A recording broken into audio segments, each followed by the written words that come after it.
What's up, everybody? Dre here, back with Dre Talk Sports, and today we are getting into something that's been hanging over this Cincinnati Bengals franchise for an entire calendar year now.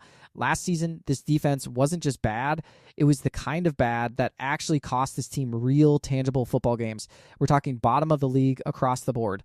Points allowed, yards allowed, rushing yards given up, passing yards given up, missed tackles piling up week after week.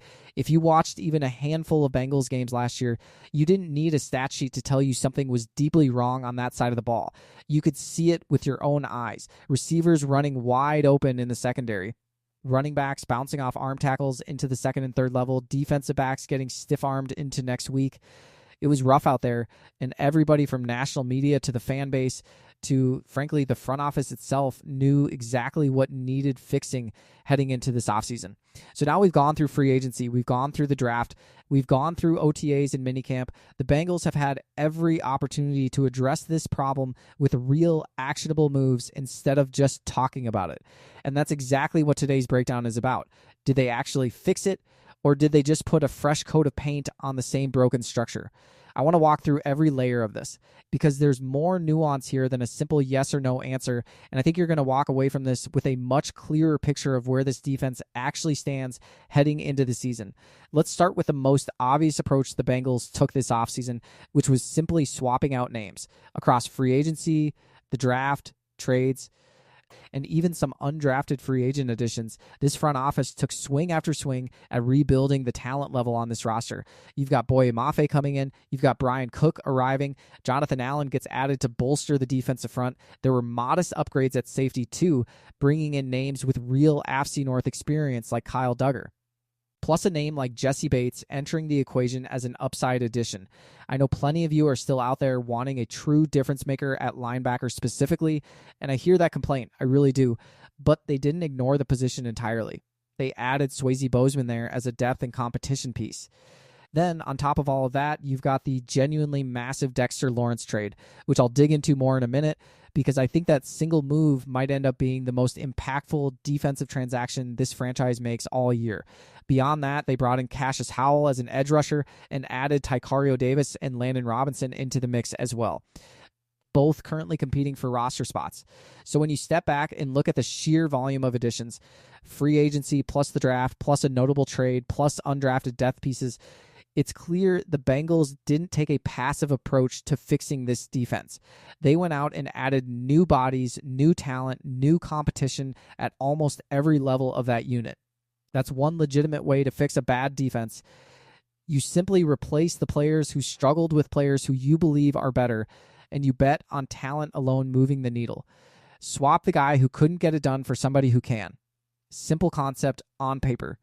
The real question, of course, is whether the talent upgrade is significant enough across enough positions to actually change the outcome on the field, and that's something we won't fully know until these guys are out there live, under the lights, against real opposing offenses. But here's the part of this whole offseason approach that I think gets genuinely underrated, and it's not just about pure talent on paper, it's about Super Bowl experience specifically. Think about this for a second. The Bengals went through their own deep playoff run not that long ago, and when you actually go through the current defensive roster, name by name, position by position, there isn't a single player left from that defensive group that made that run. Not one.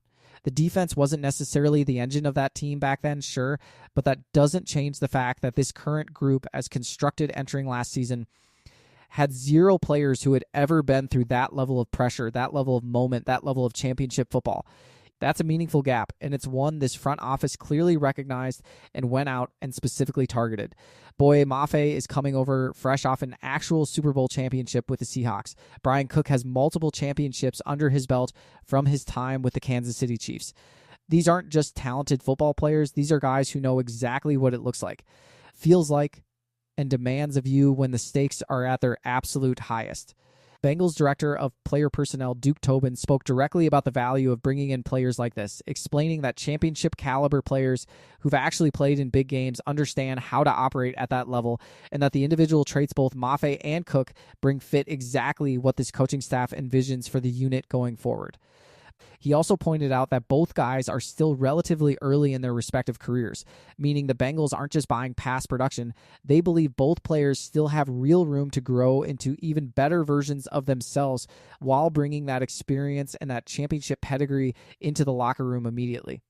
I'll be honest with you, I think that's a more valuable ad than people give it credit for. There's a real difference between simply drafting raw talent and bringing in players who have already been through the fire of a deep playoff run, who already know what the standard looks like when everything's on the line, and who can communicate that standard to the locker room without anybody needing to explain it to them. You can't manufacture that kind of experience through coaching alone. You either have players who've lived it or you don't. And for an extended stretch now, this Bengals defense simply hasn't had it.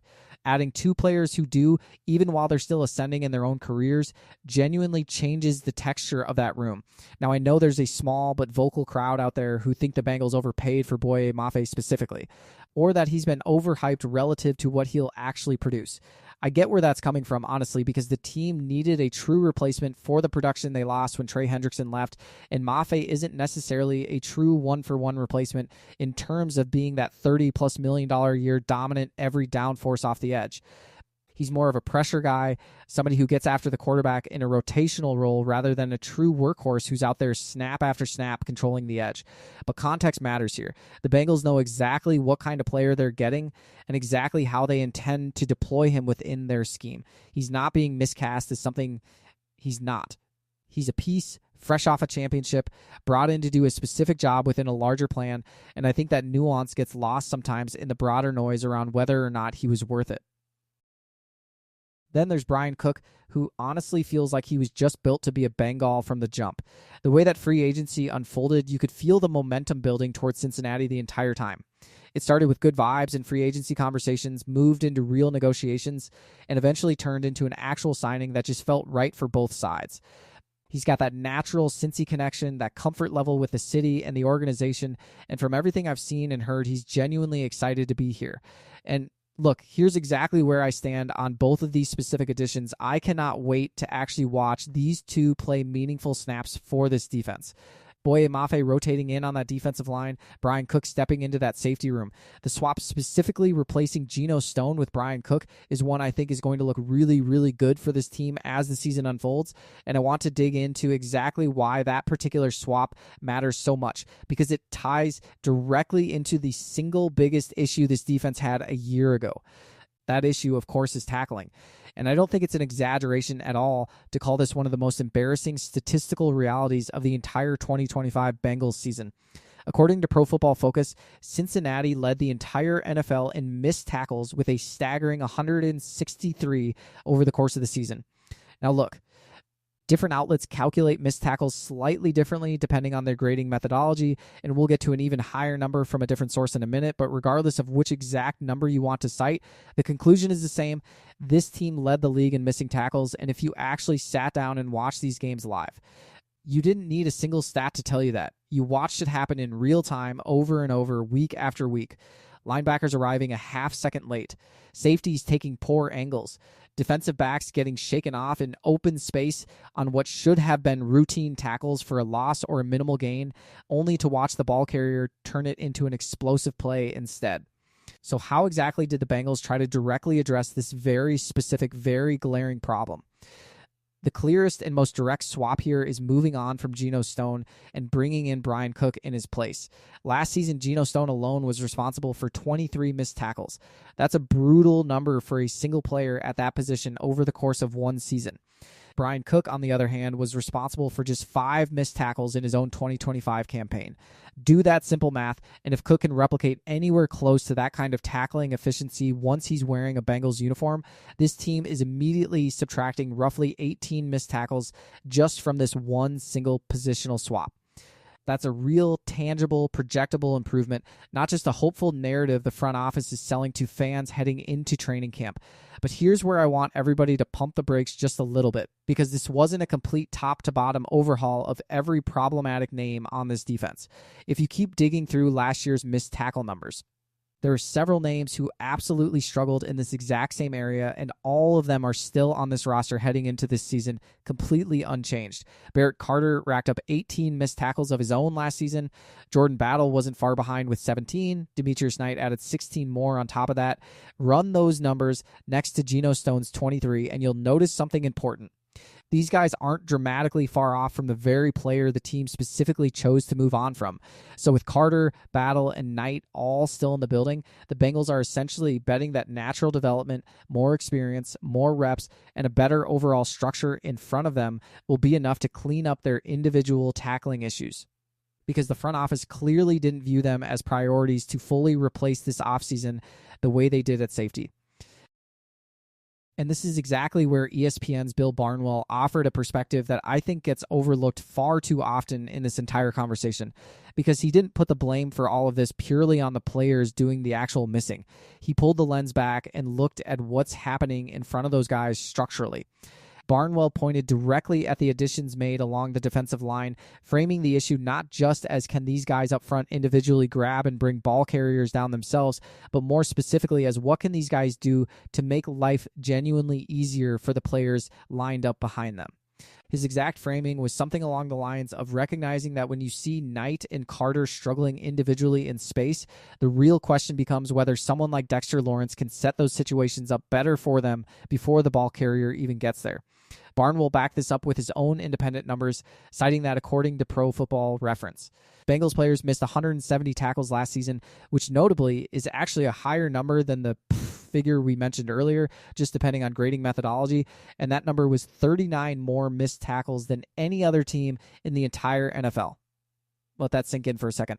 39 more than the next closest team. That's not a marginal difference. That's an outlier in the worst possible direction.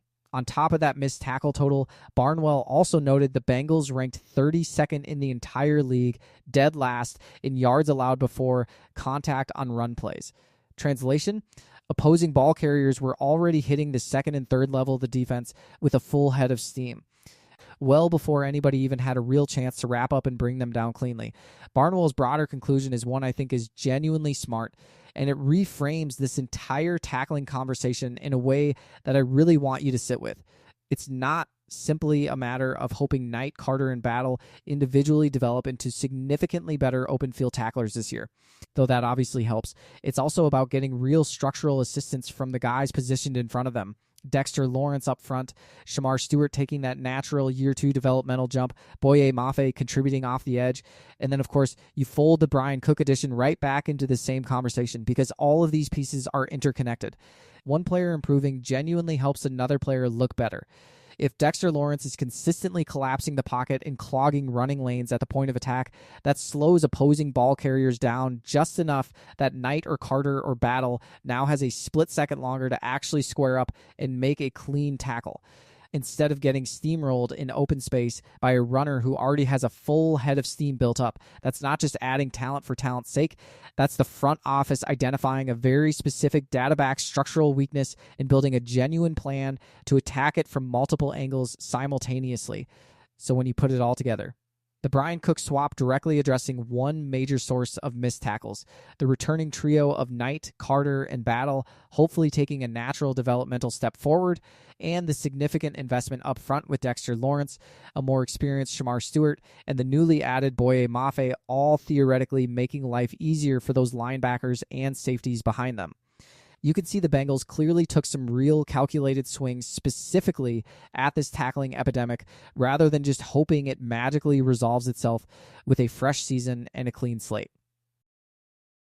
Now, naturally, not everybody is fully convinced this defense is actually fixed, and I think it's only fair that I bring up the other side of this conversation, because there's a real legitimate case being made that this unit could still struggle significantly this year despite every single addition we just walked through.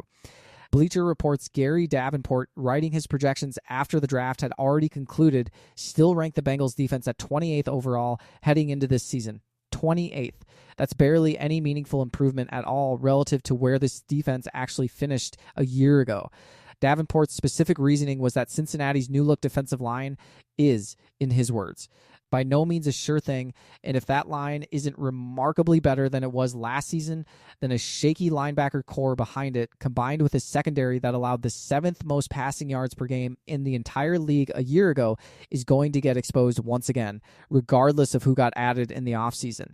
That's a real nightmare scenario, and I'm not going to sit here and pretend it isn't a legitimate possibility.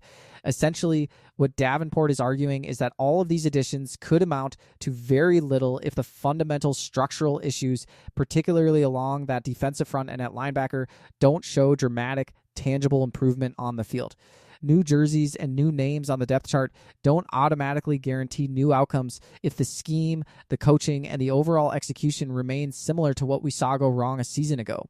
It's a worst-case scenario projection, sure, but it's grounded in something real, namely the fact that linebacker specifically wasn't addressed with the same level of urgency or resources as other positions on this roster. Here's my honest, personal take on all of this, having walked through every single piece of this offseason puzzle. I don't believe for a single second that this defense remains stuck at 28th in the league after everything that's been added and adjusted this offseason. I think that specific projection significantly undersells the real tangible upgrades this team made. Do I think this defense suddenly transforms into a top 10 unit overnight? No, realistically, probably not. And I want to be honest with you rather than overhyping something just because it's exciting to talk about heading into a new season. But there's a massive difference between not a top 10 defense and still stuck in the absolute bottom 5 of the entire league. I genuinely believe this defense lands somewhere comfortably in the middle of the pack this season, with real, legitimate breakout potential if even 2 or 3 of these key additions perform anywhere close to what their track record suggests they're capable of. And look, I'll admit this part is more vibes than hard data, but I do think it matters, and I'm not going to pretend it doesn't just because it's harder to quantify. There's a noticeably better energy surrounding this defense heading into this season. There's more talent in that room, more proven championship experience in that room, and that tends to translate into a different overall mentality on the field even before a single regular season snap is played. Joe Burrow himself has talked about believing this current roster has legitimate Super Bowl caliber potential, and other players throughout the locker room have echoed that same sentiment publicly. Does that guarantee anything on its own? Of course not.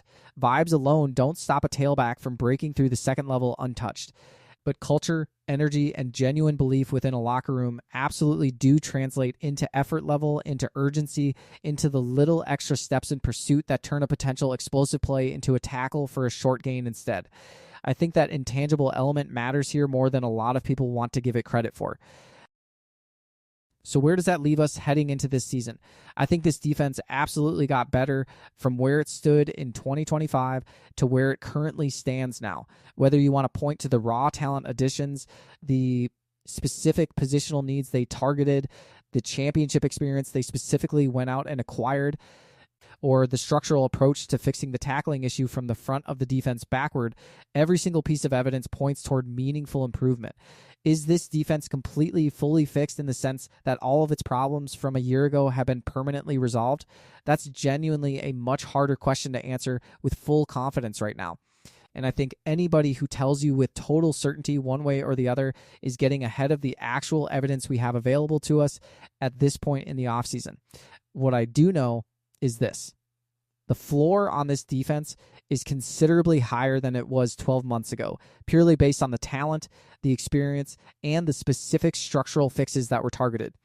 The ceiling still comes with real questions attached, particularly at linebacker, where the same core group that struggled mightily with tackling a year ago remains largely intact and unchanged. The early portion of this season, especially September and into October, is going to tell us an enormous amount about whether Dexter Lawrence and this retooled defensive front can genuinely make life easier for Knight, Carter, and Battle behind them, or whether those same tackling issues we saw repeatedly a year ago start creeping right back into the picture once real, live. Regular season football gets underway. If you're asking me to put a number on it heading into the season, I think this defense finishes somewhere in the 20th to mid-teens range across most major statistical categories, which would represent a genuinely significant jump from rock bottom a year ago. I don't think 28th is realistic anymore given everything that's been added. But I also think anybody projecting this defense into a top 10 conversation right now is getting a little ahead of themselves before. We've actually seen these new pieces operate together in live football conditions against real opposing offenses that are specifically scheming to attack whatever weaknesses still remain. So that's my full breakdown on whether the Bengals actually fixed their biggest problem from a season ago. Better? Without question, yes. Fully and completely fixed in every single sense of the word. I think that's still genuinely up for debate, and I think the answer reveals itself gradually over the course of these first several weeks of the regular season rather than all at once. I want to hear from you on this one. Drop your own prediction in the comments for exactly where you think this Bengals defense actually ranks once the season wraps up, and let me know specifically whether you think the Brian Cook and Dexter Lawrence additions end up being as impactful as I'm projecting them to be. Smash that like button if you enjoyed this breakdown. And make sure you're subscribed to Dre Talk Sports because we are going to be tracking this defense and every other storyline across this league all season long. I'm Dre, and I will catch you in the very next one.